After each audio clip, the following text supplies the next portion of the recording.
Bismillahirrahmanirrahim. 18 Januari, subuh hening.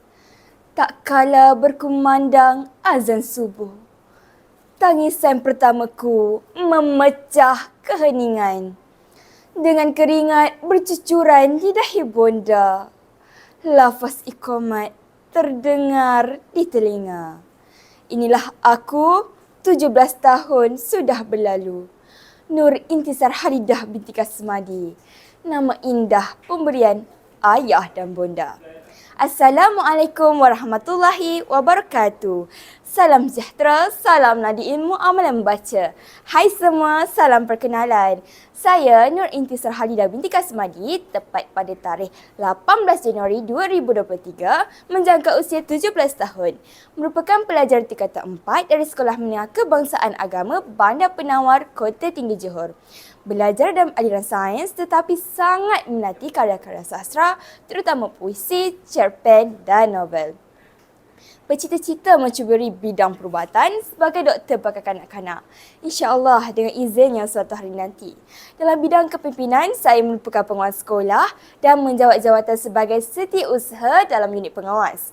Selain itu, diberikan amanah sebagai naib pengerusi kelab bahasa dan merupakan bendahari unit beruniform PPIM. Saya juga melibatkan diri sebagai pembimbing rakan sebaya di sekolah. Seberingkas pelibatan saya dalam bidang akademik.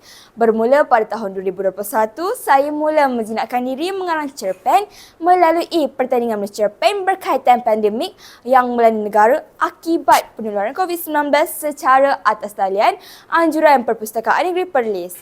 Walaupun tidak berjaya mendapat tempat, saya tidak berputus asa dan Alhamdulillah pada tahun 2021 saya berjaya menjadi johan peringkat daerah dan pertandingan menulis cerpen anjuran Pergerakan Puteri Islam Malaysia. Dan akhirnya dengan cerpen yang sama saya dinobatkan sebagai johan pertandingan menulis cerpen sempena Karnival Hari Puteri Islam Malaysia di peringkat negeri Johor. Pada Disember 2021, saya memenangi tempat ketiga pengucapan awam sempena sambutan Hari Kita Semula Kebangsaan peringkat negeri Johor. Melebarkan sayap bakai kurniaan ilahi, saya mintai pertandingan deklamasi sajak sekolah menengah sempena Festival Kesenian Sekolah-Sekolah bawa Kementerian Pendidikan Malaysia peringkat daerah Kota Tinggi dan mendapat tempat ketiga. Mei 2022, saya menyertai pertandingan bicara buku, anjuran sektor sumber dan teknologi pendidikan Jabatan Pendidikan Negeri Johor. Dan Alhamdulillah berkat sokongan ayah, ibu, guru-guru dan rakan-rakan, saya telah berjaya menjadi johan pertandingan bicara buku peringkat negeri Johor kategori sekolah menengah. Baru-baru ini, menutup tahun 2022, saya bersyukur kerana telah dinobatkan menjadi johan pertandingan syarahan sempena sambutan Madu Rasul, anjuran bersama Majlis Perbandaran Pengerang dan Kejora. Permulaan 2023 yang manis, saya telah menerima pengiktirafan sekolah sebagai ikon pelajar tingkatan 4 dan ikon unit beruniform dalam Majlis Anugerah 1000 Bintang. Meniti bahagian kedua, ulasan buku. Memetik kata-kata Buya Hamka, membaca buku-buku yang baik bererti memberi makanan rohani yang baik. Saya akan mengupas kehebatan novel karya Osman Ayub, Warna Sebuah Lembah, novel yang diterbitkan pada tahun 1990 dan telah diulang cetak pada tahun 2010 oleh Dewan Bahasa dan Pustaka.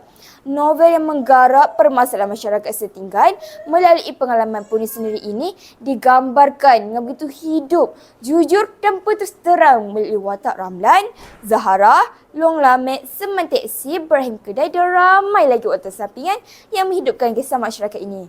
Kehidupan setinggan yang serba kekurangan, kedaifan dan kesengsaraan ini dapat mengkemida kita, terutama generasi pada hari ini, tentang keresahan masyarakat yang berjuang untuk meneruskan kehidupan bergelumang dengan kepayahan mencari rezeki demi sesuap nasi dalam kota raya Kuala Lumpur dan semakin pesat membangun pada era tahun 80-an dan 90-an. Bersyukur kerana kedaifan semakin terhakis di pembangunan dan perubahan pemikiran masyarakat. Memetik halaman 75. Kuala Lumpur dalam 10 atau 20 tahun lagi, selain jejambat untuk mengelak kesesakan jalan raya, mungkin kelak akan terpindah jalan di atas jalan. Fikir orang lamik lagi. Ramalan penulis pada ketika itu tentang Bandaraya Kuala Lumpur melalui watak Long Lamek menjadi realiti pada masa kini. Penulis juga banyak mengetengahkan isu kemiskinan, antaranya di halaman 260. Rumah Puan Mail bertiang 4, berdinding papan lapis, bersalut simen dan berbumbung zim berkarat.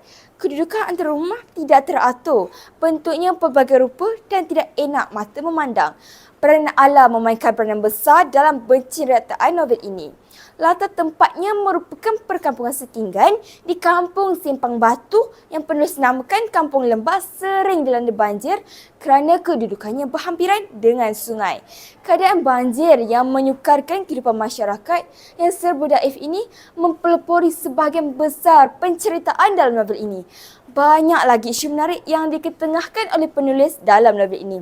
Selain isu kemiskinan, bencana alam, ada juga isu politik, keruntuhan sosial dan isu keluarga. Syarat dengan perjuangan dan keperitan dalam meneruskan kehidupan. Novel yang menarik untuk dibaca dengan gaya bahasa yang bersahaja.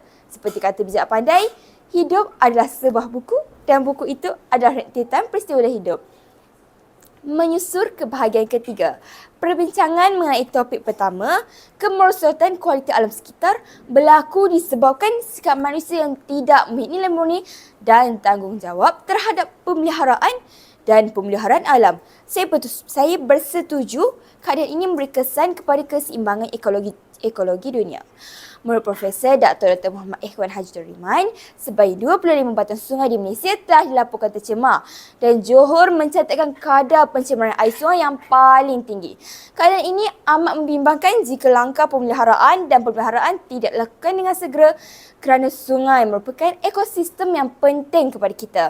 Saban tahun pada bulan Mac, dunia akan meraihkan 3 sambutan penting berkaitan dengan kelestarian alam, iaitu Hari Hidupan Liar Sedunia, Hari Hutan Sedunia dan Hari Air Sedunia.